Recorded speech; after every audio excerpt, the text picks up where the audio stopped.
could not sleep. I mean, I was coughing, and it was like deep coughing. And so when I went to get my eyes checked, the eye doctor said, "Oh, you have a ruptured vessel here." And so he was thinking it was the diabetes, and I was telling him, "I'm pretty sure that's from coughing." Yeah. But we did the blood work anyway. But I told him, "You know what? I can't do this. I cannot do this." And when I read the side effects, the only way to get rid of the side effect is it wasn't something that was going to go away. The only way to get rid of the coughing was to stop taking the pill. And so it's like, we have to do something else because I can't do this. Wow.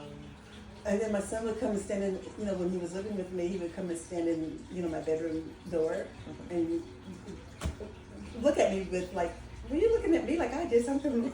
All I'm doing is coughing. He goes, "You want me to take you to the emergency room?" I said, "No."